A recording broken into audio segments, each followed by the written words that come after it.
తో పొత్తు పెట్టేసుకున్నారు కాబట్టి ఇక వర్కౌట్ కాలేదు. ఆ రోజు నుంచి లేదు. ఇతను కనుక పోటీ చేస్తే గెలుస్తాడని చెప్పలేను కానీ 2.5-3 లక్షల ఓట్లు అయితే కొట్టగలుగుతాడు. ఒక టఫ్ పోటీ అయితే ఉంటుంది.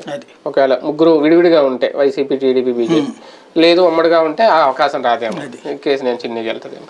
కానీ ఇప్పుడు ఈయన ఒక సమప్రత్యర్థిగా వైసీపీలో చేరే అవకాశాలు కూడా ఎంతవరకు ఉంటాయి? భారతీయ జనతా పార్టీ కాదు అని అనుకుంటే ఈయన అనుకుంటే, ఎందుకంటే 2 రోజుల నుంచి ఆయన జగన్ పొగడడం కానీ, జగన్ విషయంలో కొన్ని మాటలు మాట్లాడడం కానీ నేను వినడం అయితే చాలా రోజుల క్రితం నుంచి వైసీపీ వాళ్ళు మాట్లాడుతున్నారు, ట్రై చేస్తున్నారు, కానీ ఇతను యాక్సెప్ట్ చేయలేదు. చంద్రబాబు నాయుడు అట్లా అంటాడు కానీ చివరిలో మళ్ళీ ఇస్తాడు అని అనుకున్నారు, కానీ అది అయిపోయి క్లియర్ అయిపోయింది కాబట్టి ఇప్పుడు మరి ఏమన్నా చూడాలి, వెళ్తాడేమో.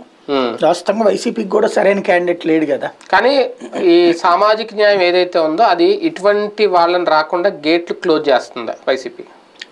ఈ లెక్కనైతే కనుక ఏముండదు. కేసీనేని నాని వస్తానంటే ఇచ్చే అవకాశం ఉంటుంది. ఎందుకంటే ఇంతకుముందు కాకే ఇచ్చారు 2 సార్లు.